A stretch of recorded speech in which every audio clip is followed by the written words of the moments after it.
Hello, hello, hello, our beautiful, beautiful friends. It's Hadia and Happy and Angela, my angel girlfriend. Hi, Hi. friend, who is a female.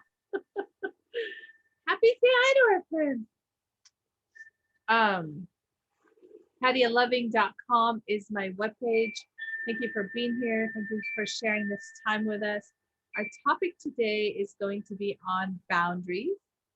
I invite you to go to HadiaLiving.com to sign up for your sessions. I help you in co-creating a better and better life for yourself through setting better boundaries, better dating life, better financial life, better choices with your work, family, friends.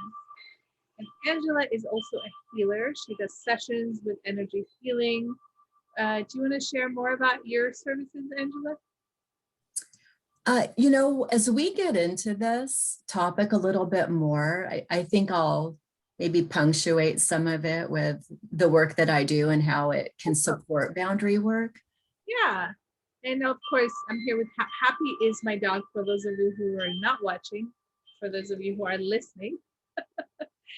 Um, so boundaries. um, Wanted to reflect on my childhood. I grew up in a family where we didn't have boundaries. It wasn't a thing that was talked about. Single family, single parent. My mom is a single mom, still is. My father passed away when I was 2, and she would always say, "This home is for 5 people, and all of us will share everything." So I grew up with the concept of you're always sharing. If I had a candy bar, be like, "Okay, we're going to take it and cut it in 5 pieces." So that's the boundaries I grew up with. You share everything with all 5 of us, which was sweet. But also, it's important to set boundaries and learn how to set boundaries. And the reason I'm sharing a part of my life, it took me till into my adulthood to hear about boundaries and to learn and to start learning how to actually set boundaries, how to say no, how to say yes, what that meant to me. And we're going to talk about personal boundaries. One of the most important boundary that I learned how to set is with myself. Personal boundaries. A lot of us, when we start learning about boundaries, we think, oh, we got to set boundaries with other people. And my truth is, I needed to set boundaries with me. I did not know how to say, no, that's enough. If anybody ever asked me for anything, I always said yes because I felt bad, even though I wanted to say no. So I didn't know how to say no. I'm not going to do this. And even with the things that I did for myself, like if I worked out, I overdid it, or if I didn't know how to stop. And the mental process, setting boundaries with the mental thought, saying nope, I'm not gonna do this right now. I'm not gonna criticize myself. I'm not gonna be negative about myself. And today was a physical challenging day. A lot of you, if you do listen to my stuff, you know I live in chronic pain, and I'm like, I need to rest. I'm not gonna overdo things. I was talking to someone earlier, like, what are you doing today? And I'm like, I'm just gonna take it easy. I mean, I did do stuff. I always do things, but I don't overdo it. Then my mind started getting negative, and I'm like, nope, I'm not going down that road. I'm just not gonna go down that road. Like, I turned on the camera. I'm feeling, oh, okay, which angle? I'm like, it doesn't matter because I'm here to be of service. And shutting down the negative thinking is a boundary that I practice for myself because it doesn't serve me. It doesn't serve me to criticize myself. It doesn't serve me to put myself down. It doesn't serve me to tell me you're not doing it right or you need this and you need that. In the past, if I was like going out with friends, I would change my outfits at least 10 to 20 times. That's crazy. And I know some of you that are listening to this do that. And now I just get up, I get ready, I put something on, and that's what I'm doing. That's what I'm wearing for the day. And that feels so freeing. So I have to learn to set boundaries with my habits as well. Like, no, I'm not going to try a bunch of dresses on and a bunch of different clothes on and drive myself crazy. This is what I have. This is what I'm wearing, and that's what I'm showing up with right now. So that's some of the boundary stuff that I do, and I have been practicing with myself to get to the point of no, this is what I'm wearing. I'm not changing. I mean, of course, if it's cold, I add on a sweatshirt or a jacket, or I love wearing my thermos and Ugg boots if I need to.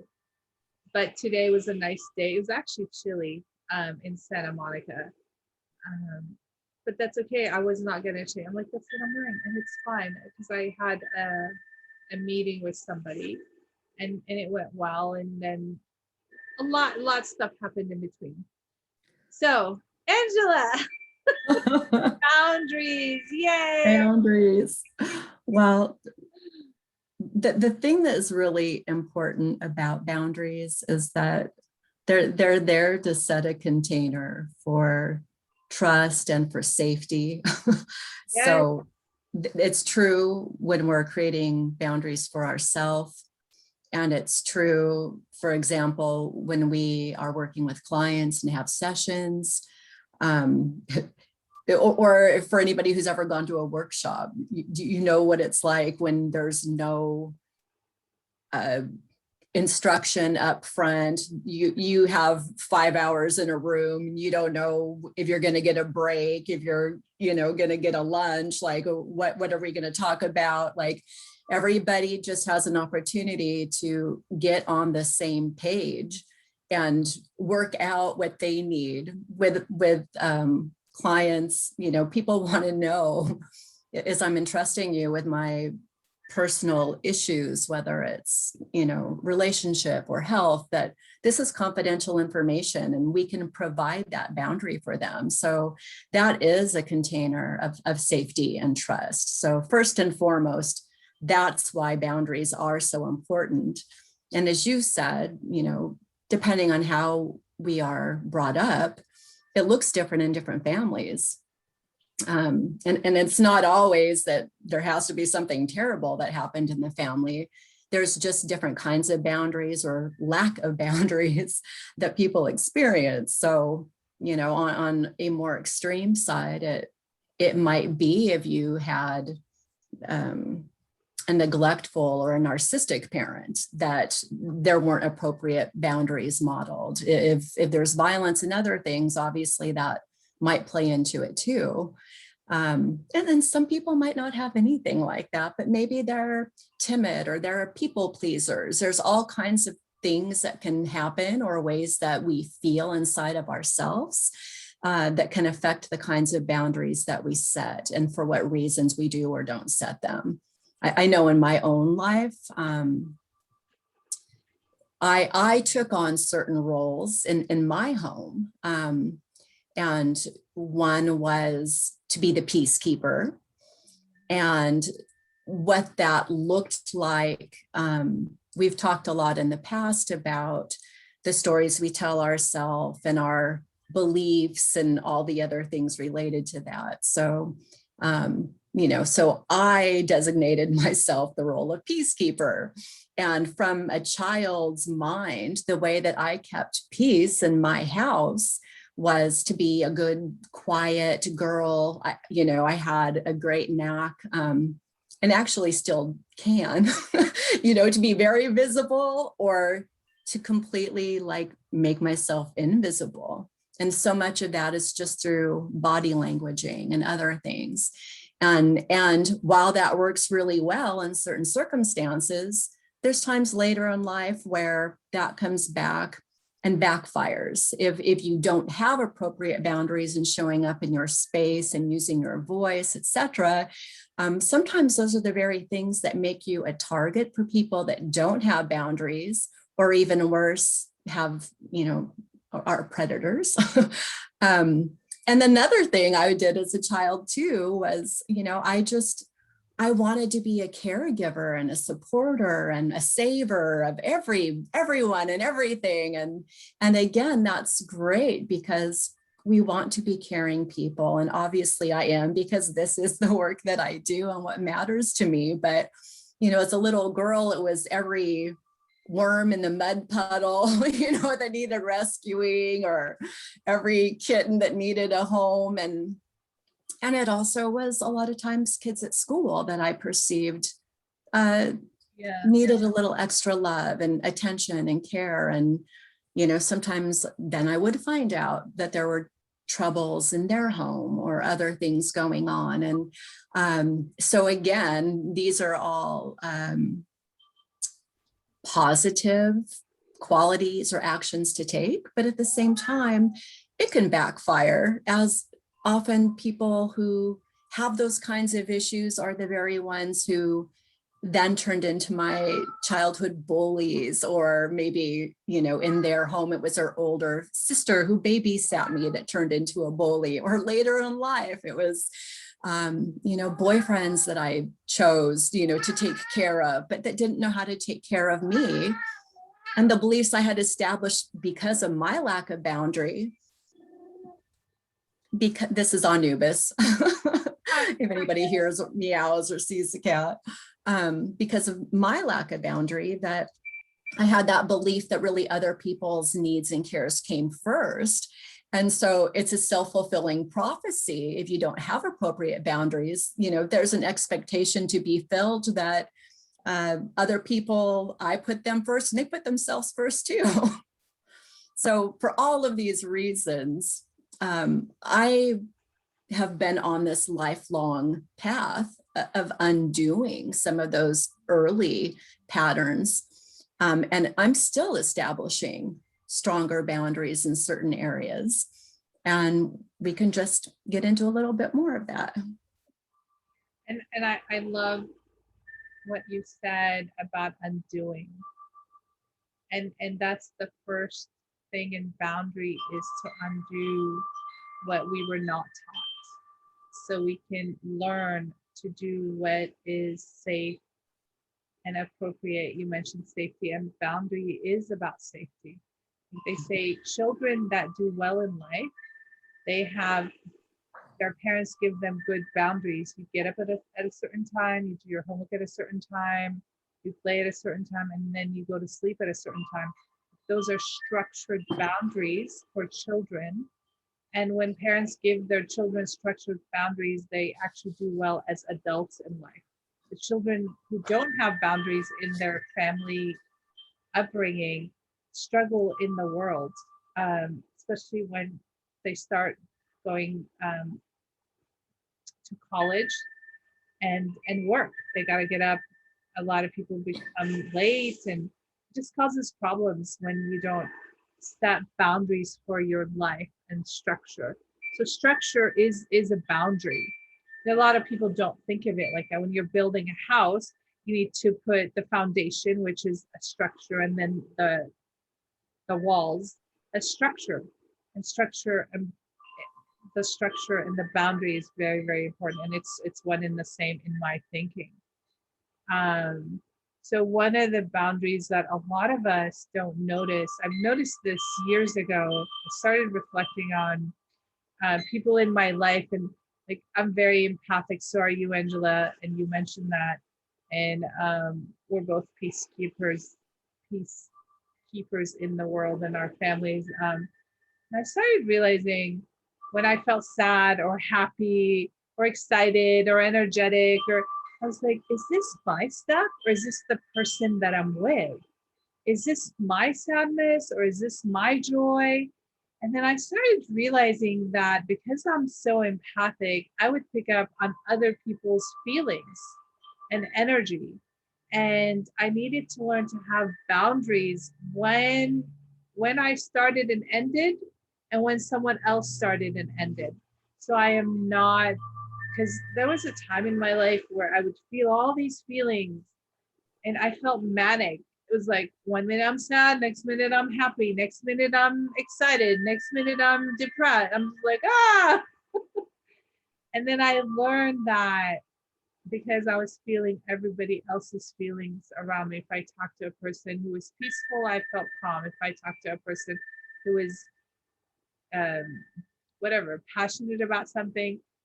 So it's really introspecting and getting to know yourself, getting to know, is this about me? And a lot of us get confused. This one is really tricky. Like sometimes it's easier if someone's angry and I'm not angry to know, well, I'm not angry. So it's not, the boundary is I'm not angry. It's their stuff. They're angry.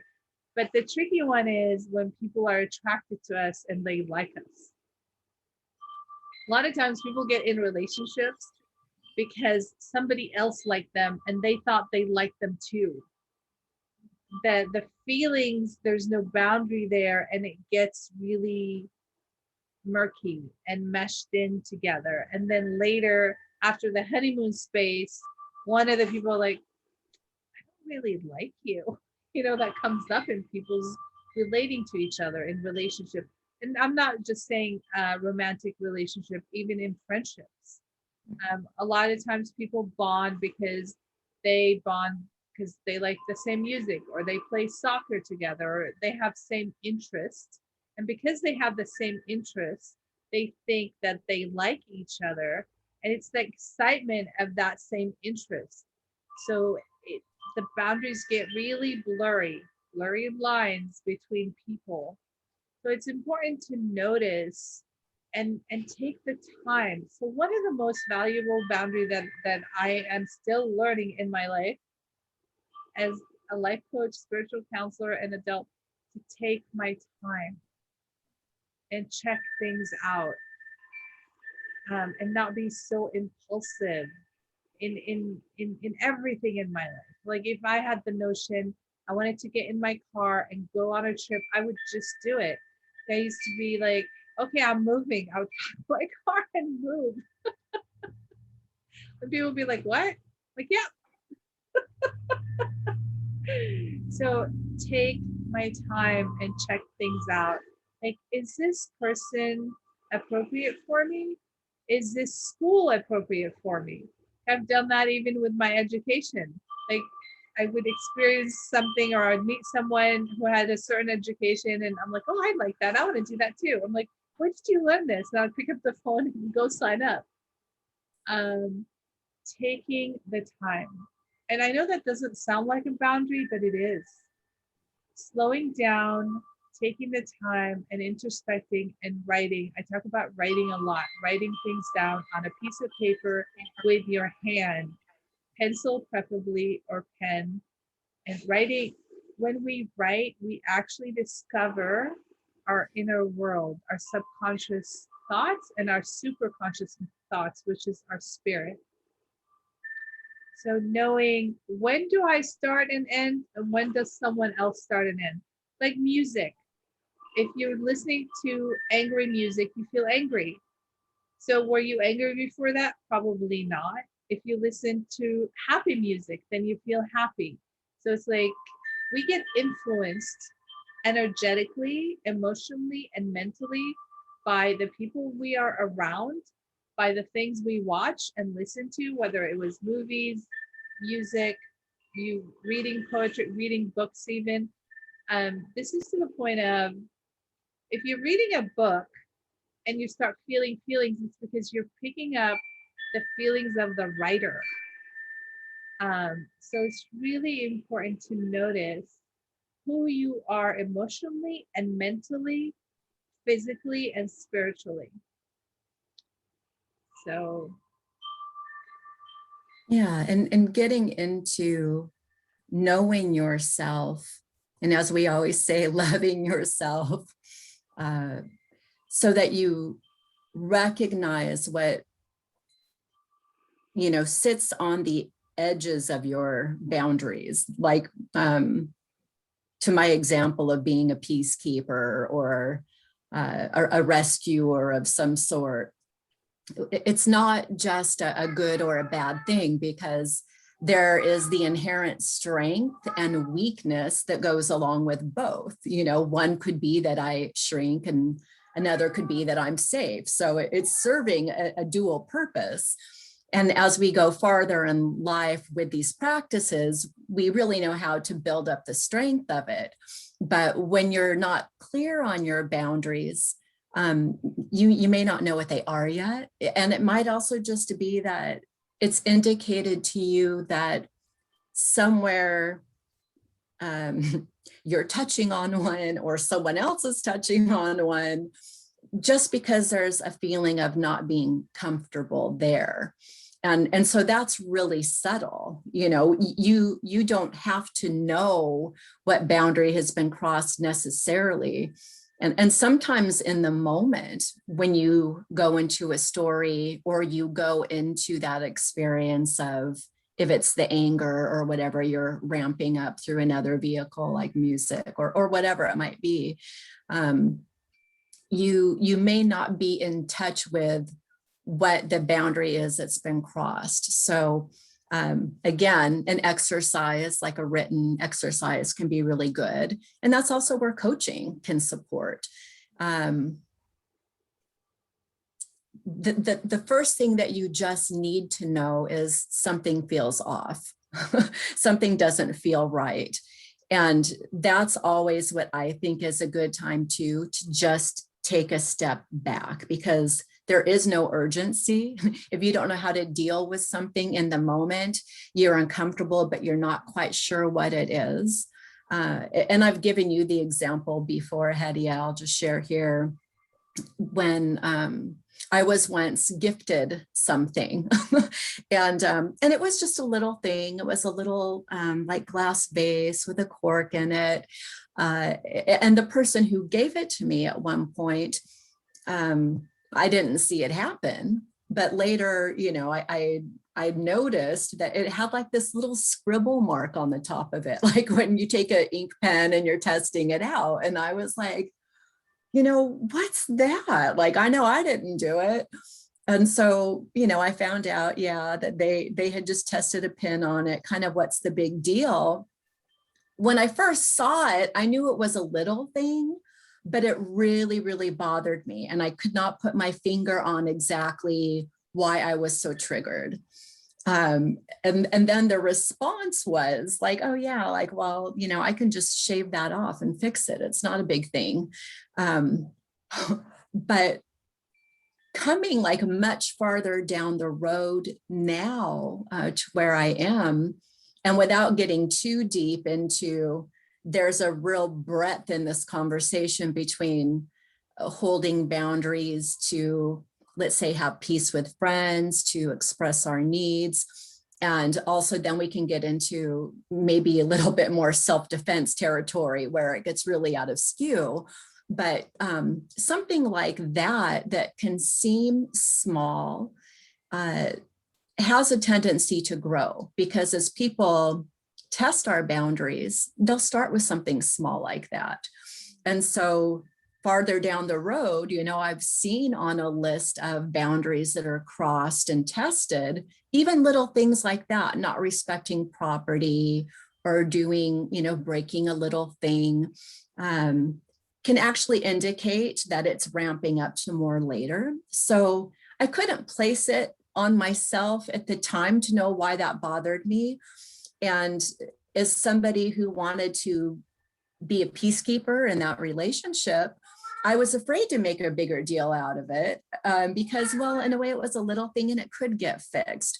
But we always can go back later and recognize when a flake comes up or where we don't feel comfortable about something, to know that that inner voice was speaking to us about a boundary. And we can step back and take a breath. We don't have to act immediately, but it's informing us. There's something here that doesn't feel good. And then we can just pay attention to that to know what's appropriate, like what line is appropriate for us to hold. Yeah, that's brilliant. And the thing is also about that comes up for me to share is that just because we set boundaries, it doesn't mean people respect our boundaries. And it's important to set boundaries anyways. It's really important to know what I'm okay with and what I'm not okay with. Even with language, a lot of people use language to cross people's boundaries, like calling each other names. Oh, you bitch, haha, or you, oh, you whatever. if you're not okay with that, don't be okay with that. And it doesn't mean that people will respect your boundary or will not cross it. But it's important to know that this is a boundary. I'm not okay with you crossing. You crossed it, but I'm still not okay. Like, do not we can't stop people from not crossing our boundaries, but we can be clear inside ourselves that note to self, this person is not safe and I'm going to take care of myself. And I'm going to do the next level of self-caring, self-nurturing to take care of myself because I know this person will cross my boundary. And then making choices accordingly. It's like one of the ways people cross each other's boundaries is gossiping, and learning. If you tell somebody something and they're going to go tell everybody else, then you're not going to talk to that person about your personal stuff anymore. That's a boundary that you create, because people are not going to change because we learn to set boundaries, but we have to change who we are in according to people, in according to situations as well. When we drive, there's a boundary. There's stop signs and stop lights. There's signals we need to use in our cars, and there's speed limit. And when we cross that boundary, if we get caught, we get in trouble for it. And it's the same thing socially. When we cross each other's boundaries, we need to hold ourselves responsible for caring to ourselves. And we can't change people. And that's why I say it's about me. I need to take care of me. I had an incident with somebody years ago. Like they in social settings, this person would make fun of me in front of other people, and I was like, what is that about? And then I would talk to this person, say, I don't appreciate that, and it was like, oh, so you can't handle a joke? That was the comeback. Oh, you can't handle just someone joking with you? And I was like, it's not about that. I just don't like it. So I took care of myself by choosing not to hang out with that person.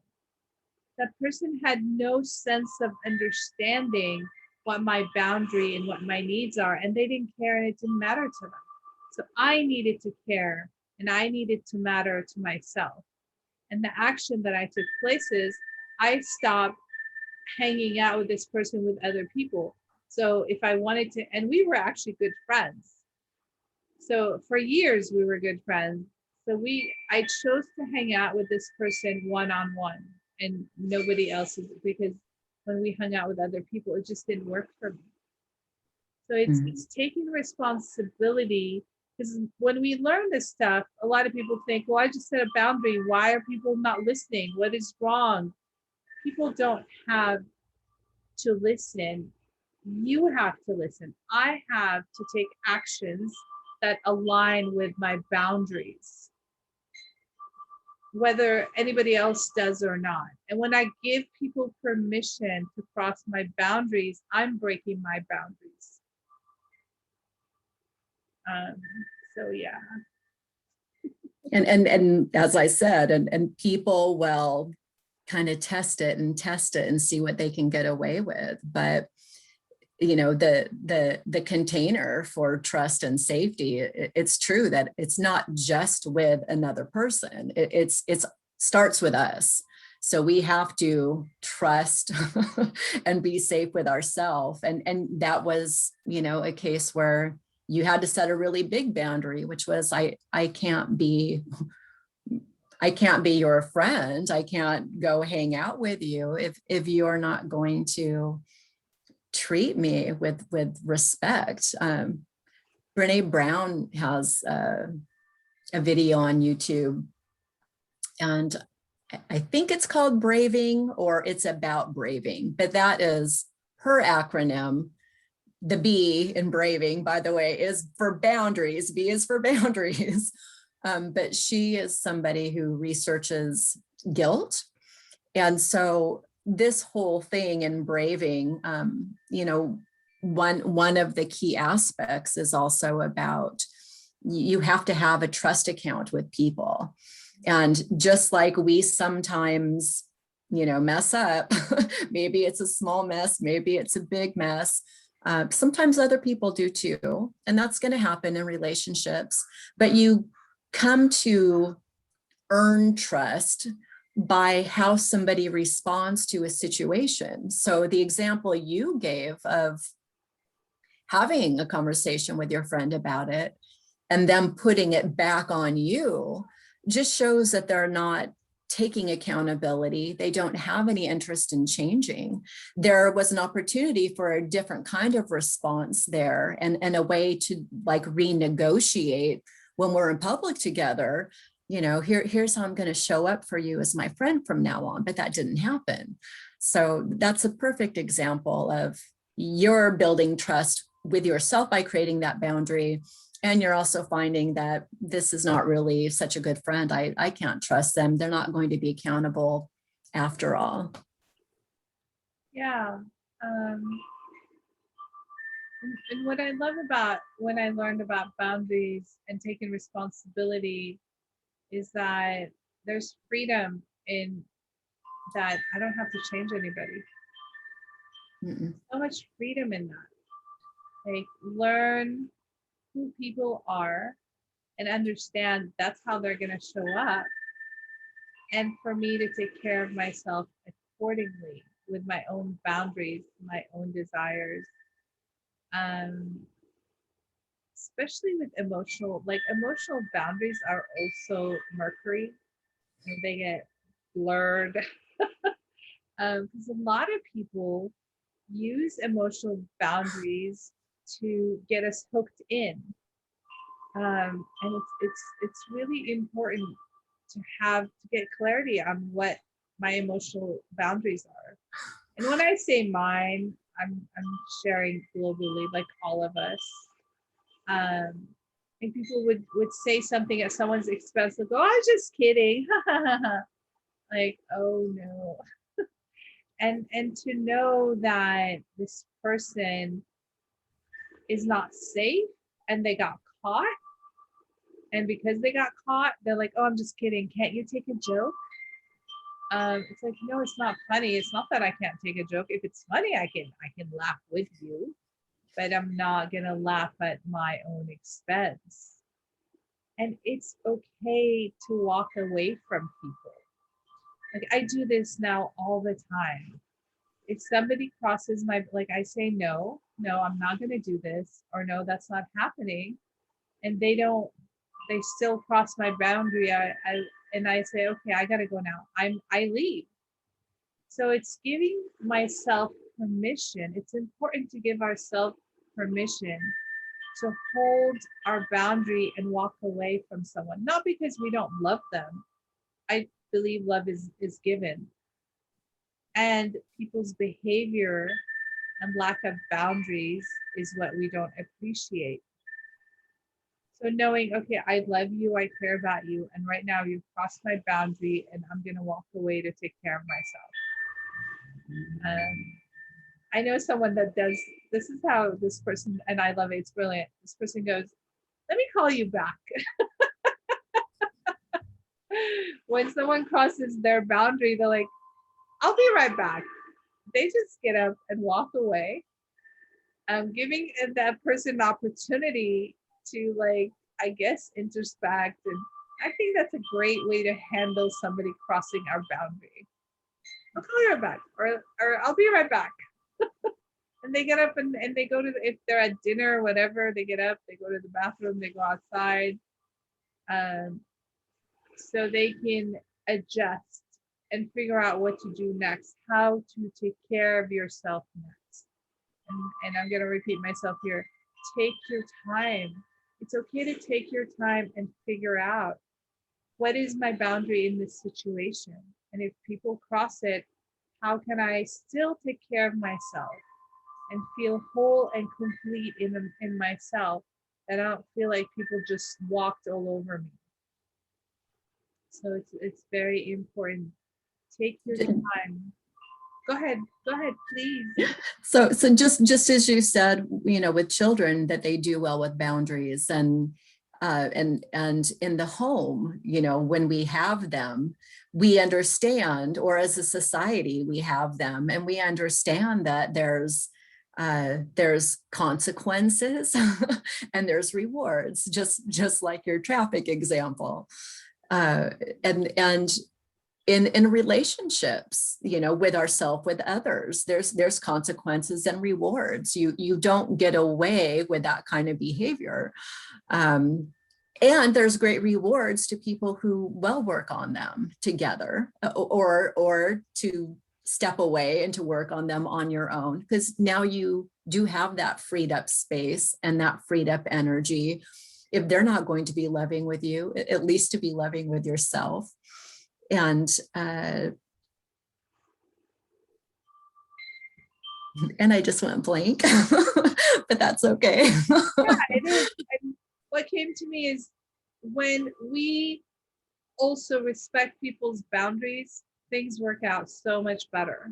When I work with people, I have a structure. It's an hour and a half, but there's structure. And so my clients know what to expect, and it feels safe.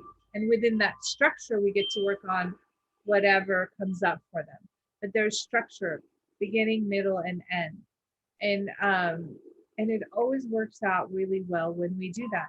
The very, very few times that I go off the structure and I step away from the boundary that I set up for the sessions, things don't work out. So it's really like sometimes we feel, oh, I don't want to be that rigid. Boundaries, it's rigid. I just want to just do whatever, whenever.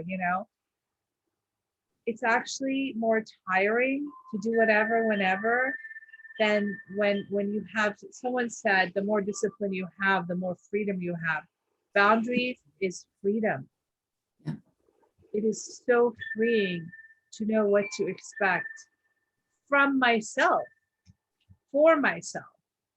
It's the same thing like with finances. A lot of people don't have financial boundaries. If they want something, they pull out their credit card. Like I have rigid financial boundaries. I know where every penny is. And I cultivated that. And I have structure, and I don't spend more than what I have. And I live within my means, and I also save for my retirement, for my own. I have the structure that I follow, and it works, and I feel safe in the world financially. And it took me a long time to get here. I was a person who was in a lot of debt. I didn't understand relationship with money. The first thing I had to learn is to have boundaries for myself with my relationship with the money that I make. And so I was in this social setting. I stopped eating flour and sugar, and the people that I hang out with know this. So I was in a social setting, and the person goes, "Oh, I was gonna order us cheesecake," and I'm like, "Well, no, I don't eat flour and sugar." And she's like, "Oh, I didn't know. I just thought you might." So right there, right then, the person broke my boundary. That that is known. Like I don't do flour and sugar. And then the cheesecake came, and the person's like, "Do you want some?" And I was like I had to repeat myself. I don't do that. I don't eat flour and sugar. And I wasn't upset, but it's always curious to me that people feel the need to cross our boundary, thinking that they're being like from this person's perspective, they were being loving and kind and wanting to share the cheesecake. From my perspective, it's like, you're disrespecting my boundary. And then the person goes, "Oh, is it okay that I'm eating this in front of you?" I'm like, "Yes, you can do whatever you want and put anything you want in your body." I mean, I didn't say that. I'm thinking that now. Um, but for me, I'm good. I have my boundaries and what I do, what I ingest in my body. And so also knowing that when people cross our boundary, it's not always because they're disrespecting us. sometimes people cross our boundary mindlessly. They're not being mindful, and they're being loving and kind. It's like it's the loving, kind thing to say, do you want some of my food? Do you want to share this? Um, and I've crossed people's boundaries being kind. There was a time I was at this workshop and we were all dancing and this person was sitting by themselves and I went up and I'm like, come on, let's dance. He's like, no, I'm good, Hadia. I'm like, oh, come on. No, I'm good, Hadia. And I, in my mind, in the moment, I wasn't respecting the person's no and their boundary because I was like, oh, they're sitting by themselves. I want to, I love them. I want them to be included. And the person later called me on it, like, Hadia, you didn't respect my boundary. I said no to you 3 times. I'm like, you're right. I apologize and thank you for pointing out. So this was a learning for me that when someone says no, I need to respect it the first time. And it's on them because I grew up in a family that's like you just keep, oh, eat, don't have some more, eat some more, eat. It was always, everything was pushed. Because on the other side of it, I grew up and say no to food, no to this. So it's like, don't go to someone's house and say, hey, where's the food? But it's better for us to hear each other's no and allow the person, if they say no and they missed out, that's okay too. So it's okay to make mistakes. It's okay to learn. And it's important. It's really, really important when you make a mistake to be compassionate and kind with yourself and say, I'm willing to learn. What are your boundaries? And to listen, because people don't always know what their boundaries are, by the way. And a lot of times we don't know what our boundaries are in new situations and new circumstances. So it's important to experience something and be like, okay, yeah, no, I don't like this. That's not going to work for me. And notice how our bodies actually help us. Notice how your body reacts to music, to sounds, to food, to smells. Like I love the fresh cut of grass. I love that smell. For some people, it's nauseating. It makes their body sick. So for me, I'm like, okay, it's grass cut day, yay. To me, it's fresh, it's clean. So allow your body to support you to knowing what is good boundaries for you. And also our body, if people are physically too close, you notice you start shrinking, your body starts shutting down and you get uncomfortable. And then you can say, excuse me, can you back up a little bit? I've experienced, I'll let you talk in a second, Angela. All right. Sorry, I feel like I'm talking too long. That's okay. Like I've experienced this. I was talking to people and they kept getting really close in my face and I'd back up and they would get close. I'm just like, okay, stop. It's okay to say, stop. You're physically too close for me right now. Mm-hmm. And to back up. There was it used to be a joke. I can't remember what year. It was like, can you please don't get too close to my aura? I need to fluff my aura. Do you remember that? I've never heard it, but whatever works.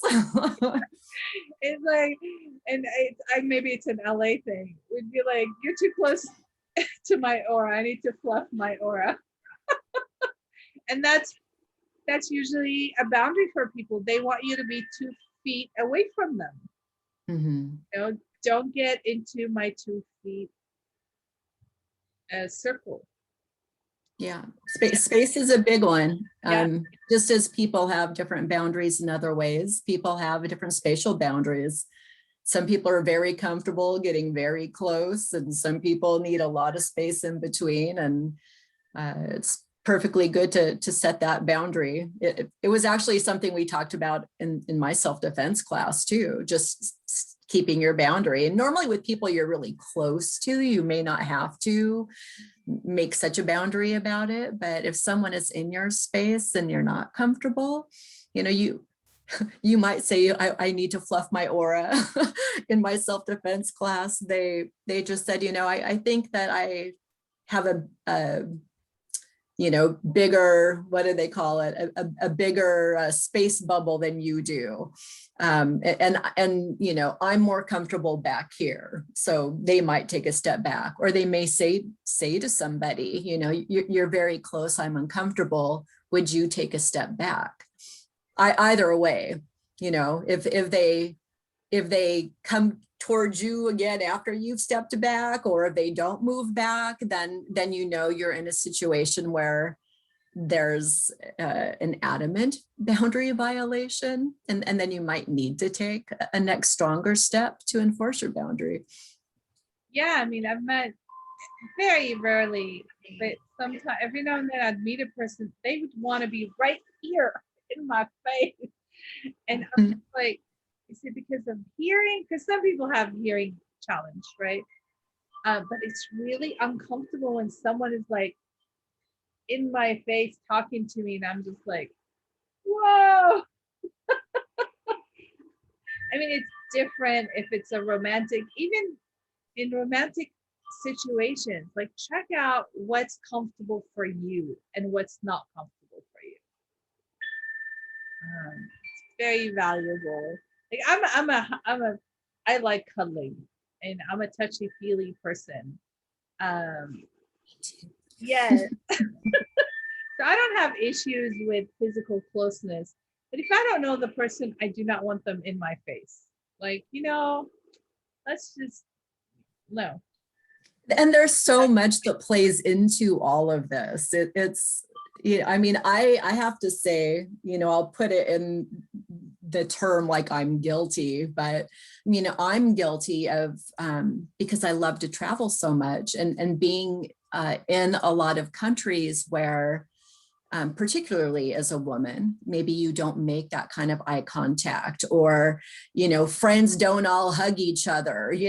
Some people really think like, oh, wow, yeah, if that happens. So without understanding in some of those ways, maybe I've crossed a boundary just by being who I am and what comes natural and what is okay with people that I have maybe already a trust account with, or a pre-negotiated,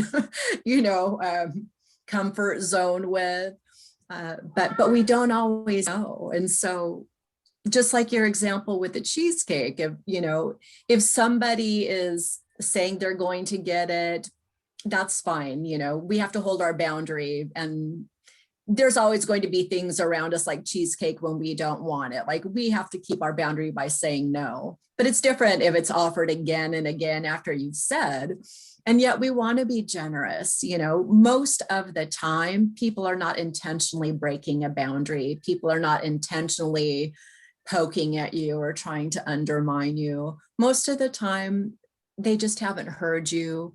They may be so in their realm of like what I'm going to offer and how much I love cheesecake that they're not even thinking like, oh, she doesn't really mean that, or whatever it might be. Like, most of the time it is unconscious. It's not done on purpose. So when we can give each other the benefit of the doubt, that's great. But when you have given somebody the benefit of the doubt by saying thank you and no, or can you step back, or whatever the case may be,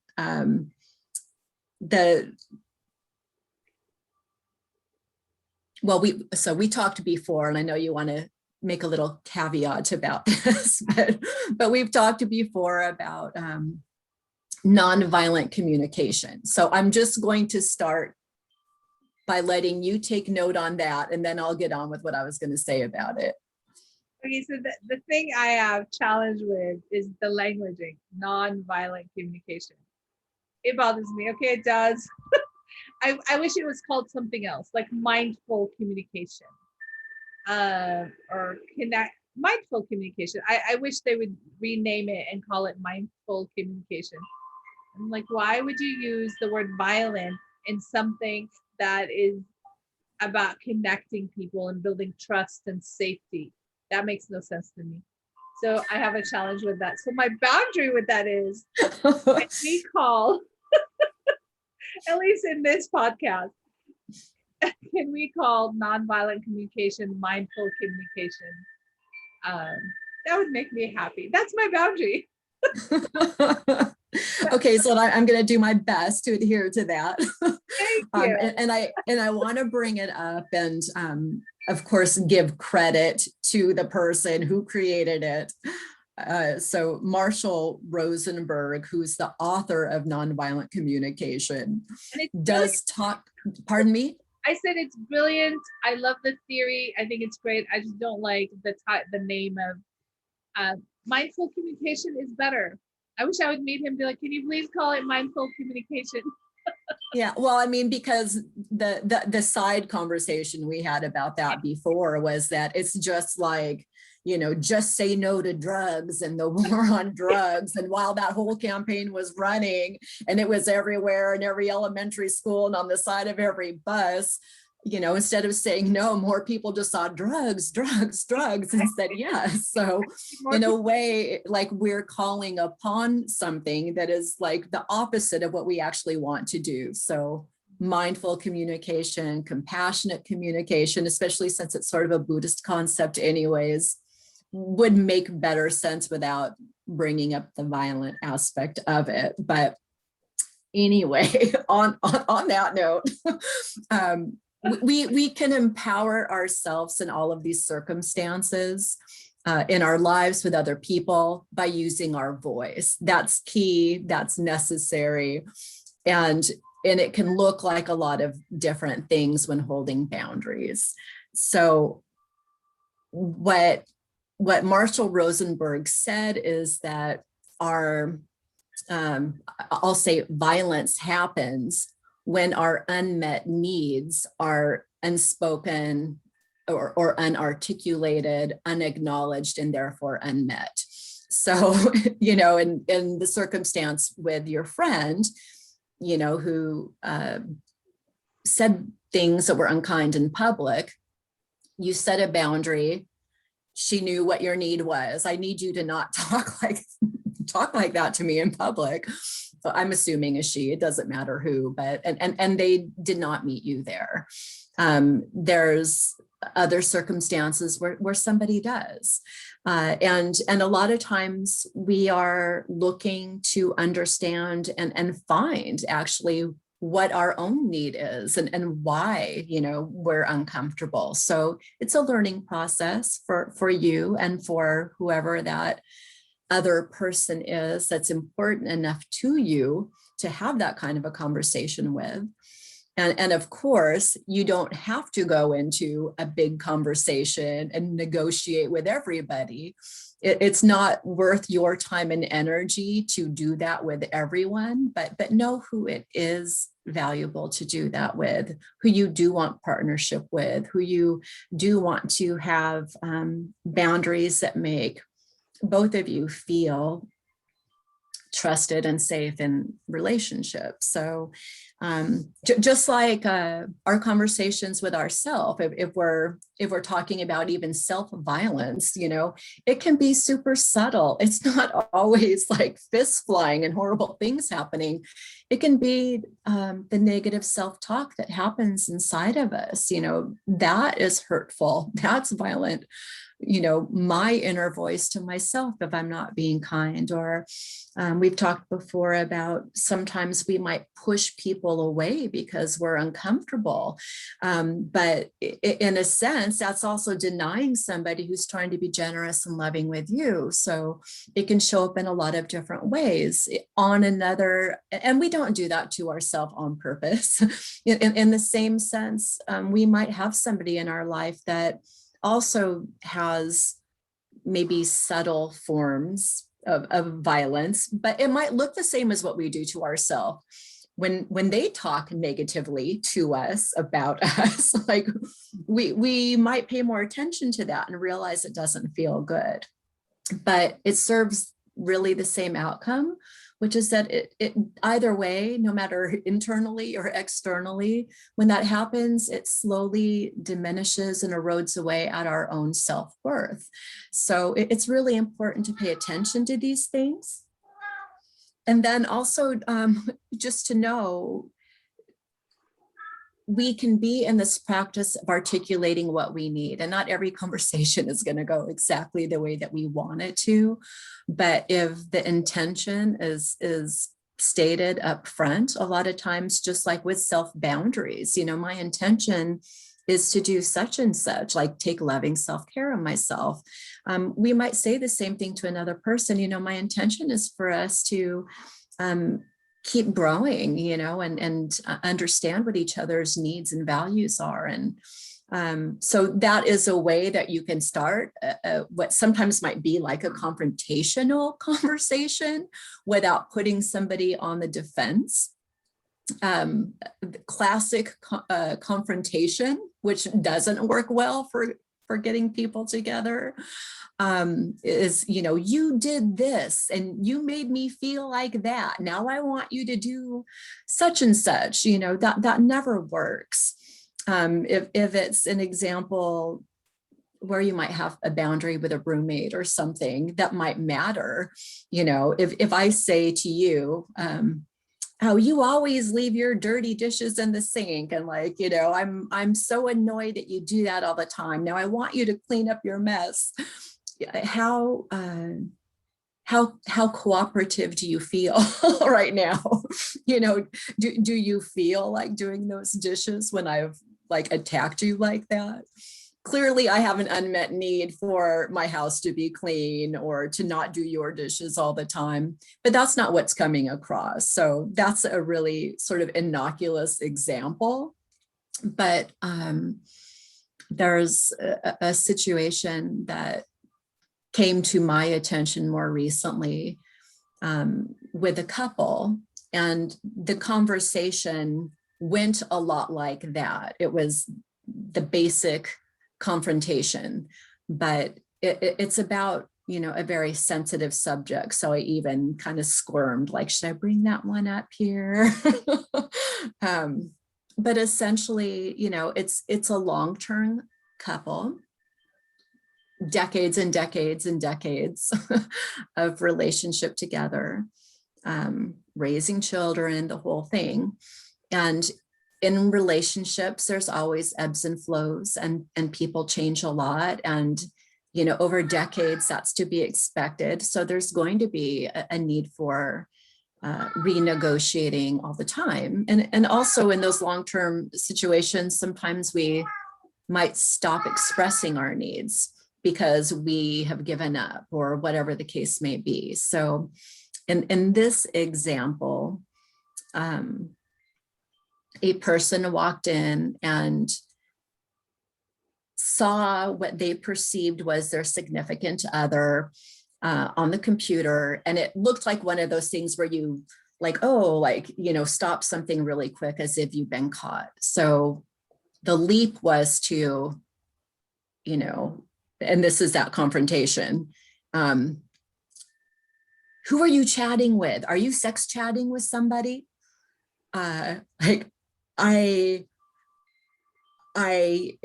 so pissed off right now. Like you've lied to me.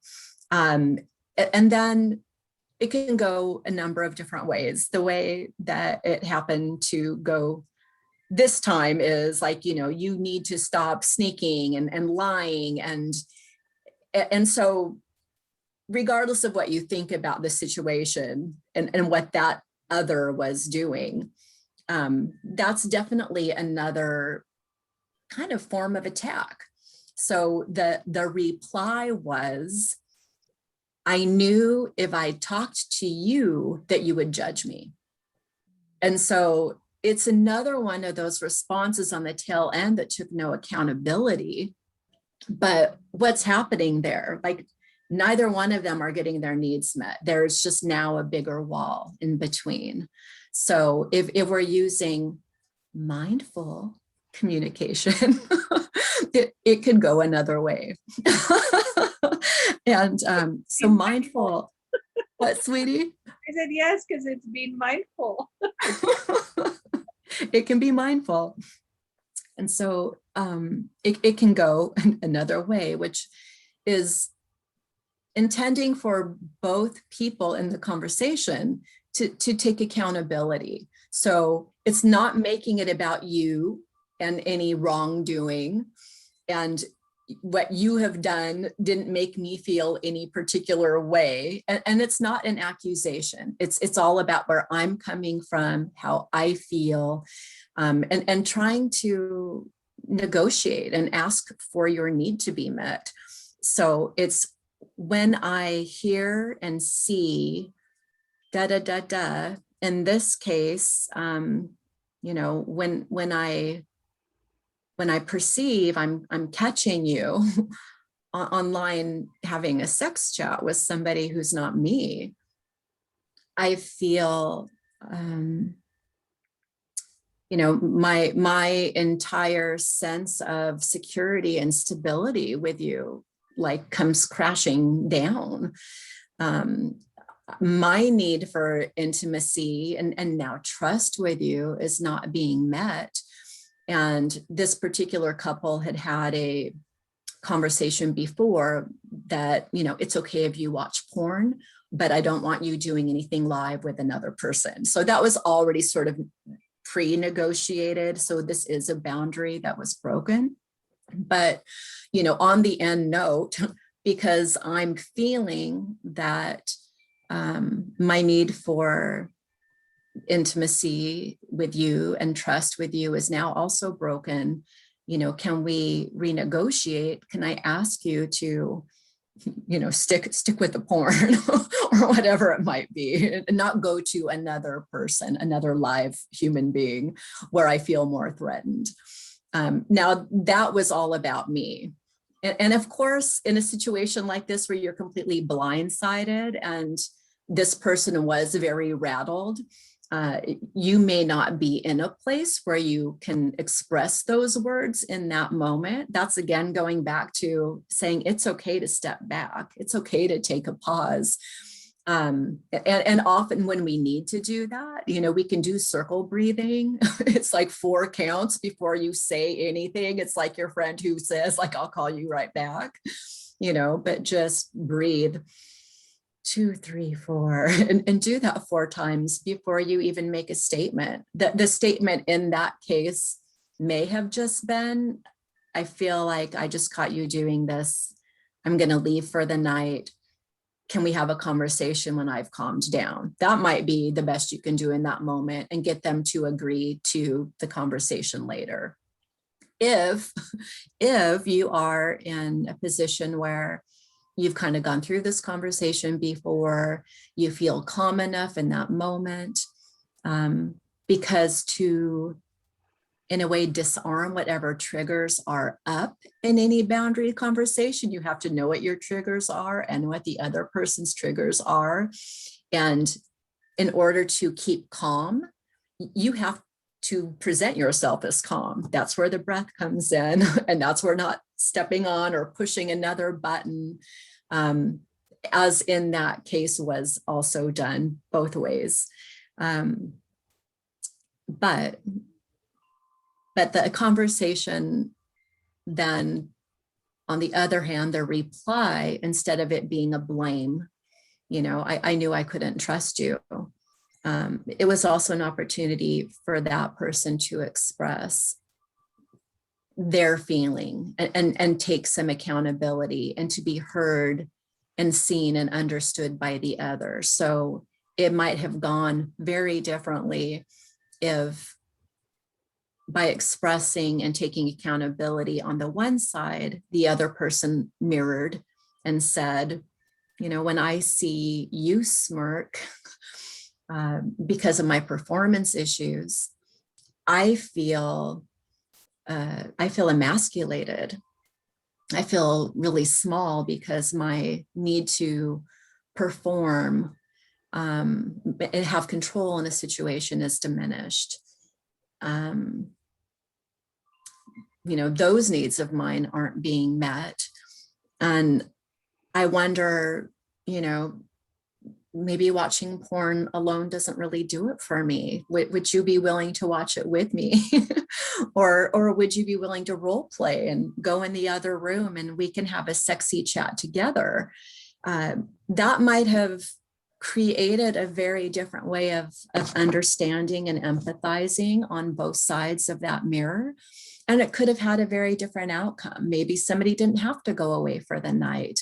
Maybe one person who, in their own need for intimacy and trust, felt so violated might recognize how they have violated the other person's need for intimacy and trust by smirking or whatever the case may be.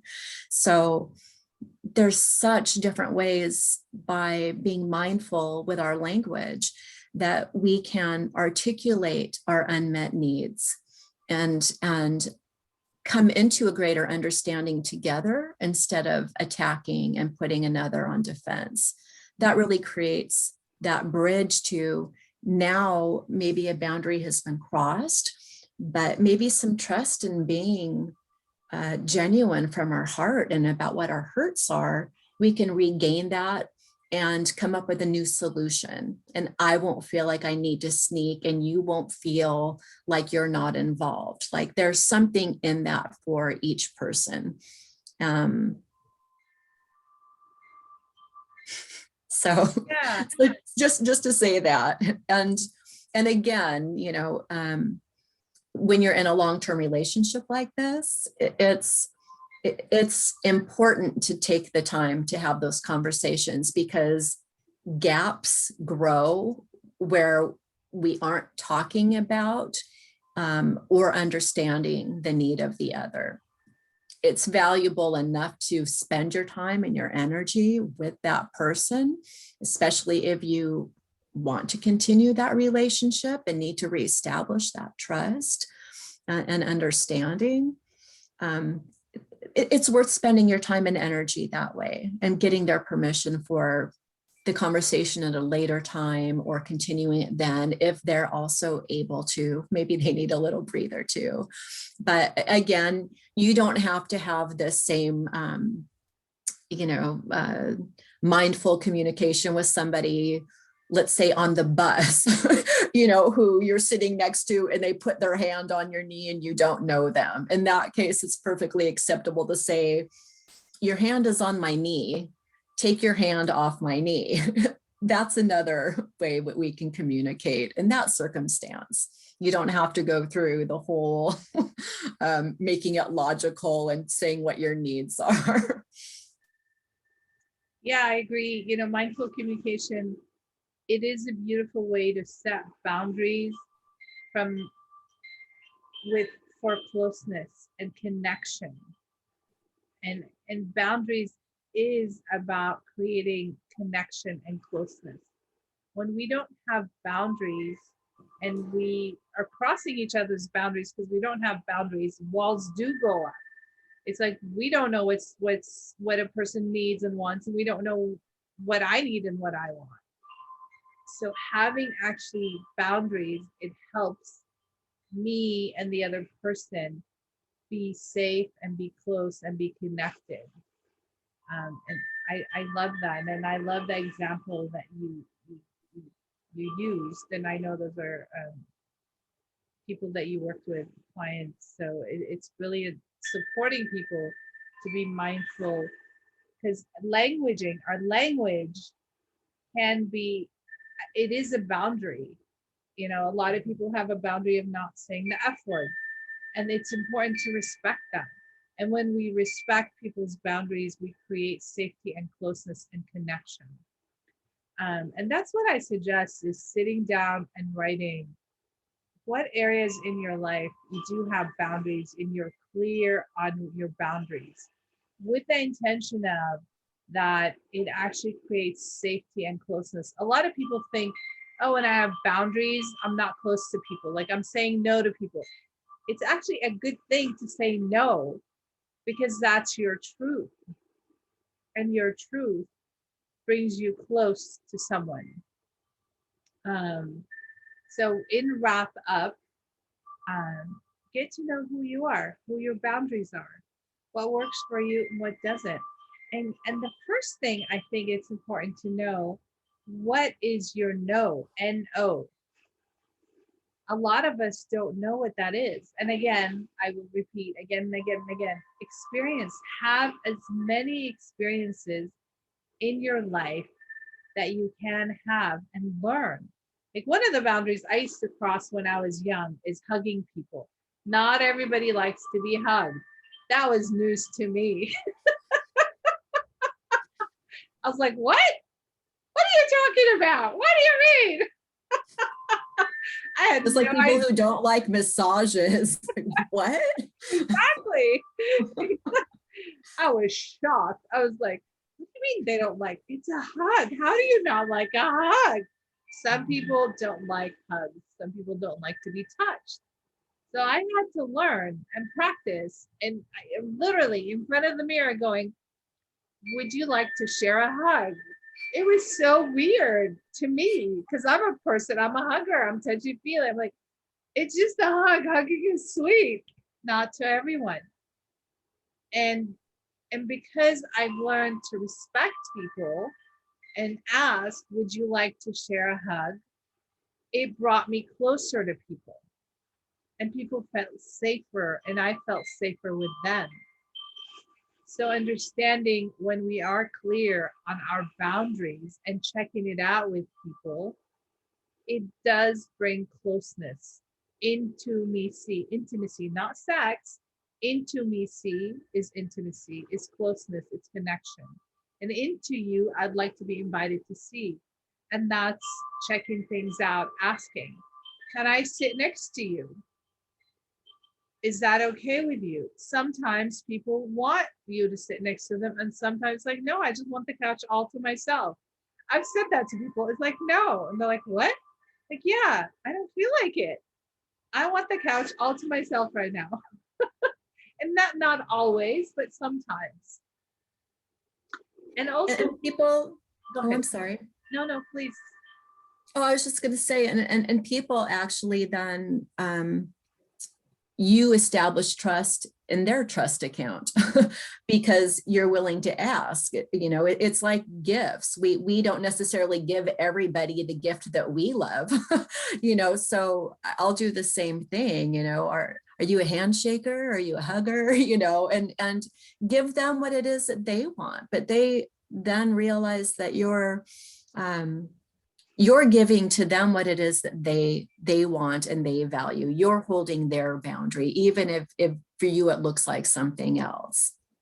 Yeah, it's really valuable not to assume because I'm comfortable with something that the other person is as well, with physical touching, verbal languaging, with food, with like I'm not comfortable wearing jeans. I'm a person who doesn't like to wear. That's like an actual boundary for me.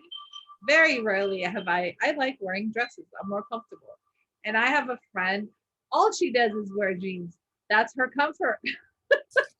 And she looks great in her jeans. And I think I look great in my dresses. And we would talk about that. And it's like how interesting. We're so opposite. So I would never go out and be like, oh, I got you a dress. Not that I would buy her clothes because we're friends, you know. Do you buy your friends clothes? I don't know. I guess, Sometimes I guess you I could. mean less than in the past, because you know, hit Yeah. and miss, unless you really see something you know is somebody. I think we buy our girlfriends like scarves or earrings, right? It's Or more things similar. that, you know, back, gosh, I mean, shopping hasn't really happened that much I this year, know, but like I know. back in the day when you were with them and they like admired it and you could go Yeah, back later. yeah. So getting off track. Boundaries, yes. Be playful. That's what I wanted to say. When you're setting boundaries with yourself and other people, be kind, be compassionate, be patient. Also, when we change boundaries, we got to be patient with the people around us that we love and care about and love us and care about us to catch up. Like there's no like, I told you not to do that. I told you to knock on the door. If they're used to just walking in your bedroom, like if you're a person that all of a sudden starts closing your door and you expect people not to walk in when they used to walk in, Got to give people time to learn about your boundaries and learn what works for you and what doesn't, and give yourself time to learn about what works for you, what doesn't, your own boundaries with yourself. And that's my recommendation, is start with you. When you do the change, do it with yourself first. And that's a recipe for a successful way of showing up in your life. Show up for yourself first, and then start inching into your friends and family and your coworkers, the people you work with, and stuff like that. That's in wrap up. I hope this was good for you. Did you want to say something in wrap up before I wrap it up? Uh, I know it's a little early wrap, so I guess I will just I'll just do my punctuating it now. So in as far as both the coaching services that we both offer, you don't have to know exactly what your boundaries are. Sometimes we don't know all the things that we want to say yes to, but sometimes we really know what we want to say no to. So that's a good starting point. Anything that's uncomfortable, just let it be a no. And no, here's another boundary. And again, especially with people who maybe aren't your immediate people, this is a little bit easier. But if it's a coworker, if it's an acquaintance, if it's a stranger on the street, no is a one-word sentence. No, no hand on my knee to the person on the bus, no whatever to the person on the street, or even, we can still be gracious. Let's say it is a coworker. We might want to be a little bit more gracious than if it's just a stranger. But if you've been asked once or twice or three times and you're not interested, you can still show generosity and acknowledge that person by saying, thank you for thinking of me, and I won't be making it. There's not always, it doesn't have to just be the short no, but you can acknowledge them and still make your point. And another thing around languaging is just, you don't have to get into reasons and excuses. It's just ammunition that somebody will come back with an argument to try to persuade you again. So until, and you don't have to know even why you don't want to go. If you don't want to go, it can just be a no or a thank you, and I'm not attending. But for yourself and with yourself, those are things that we can also explore with you. We can get you clear on your own intentions and your own reasons why, and work with you on languaging. Especially, it's hard for a lot of people to not be nice, or if you're a people pleaser and you want to help everybody, but none of us have time and energy to help everybody. So that's also a boundary.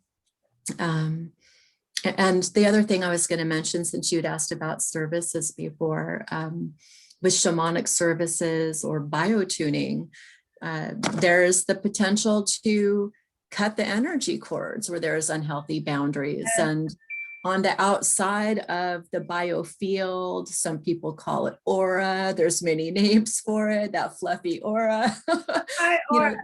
Like every cell, it has a membrane, like an outer skin. And we can use biotuning forks on that membrane to really create a more strong and healthy boundary as well. So we would love to support you in any way that we can to strengthen your own boundaries. And so much of what really comes with that and flowers from that is just knowing your own worth and your power, and teaching other people about their worth and power while they're also honoring yours. Yeah, so I want to invite you, and thank you for showing up and listening. And if you want to work with me, go to hadialoving.com, sign up for your sessions. If you want to work with me or Angela or both of us, there's no conflict here. You can work with both of us. Reach out to me, email me, and I will, with your information, and let me know you want to work with Angela, and I will forward your information to Angela. And thank you. And remember, setting boundaries is for your own self caring, self nurturing, self loving. And loving is given. All of us are born loving, beautiful, amazing, zestful, joyous, creative, brilliant, brilliant, free. And we forget because we get hurt and hurt people, and hurt ourselves. Remember who you truly are. You are truly loving, amazing, wonderful, beautiful, brilliant, zestful, free. I love you, and Angela loves you. We both love you. Mwah. And we'll talk later. Bye bye, everybody. Bye.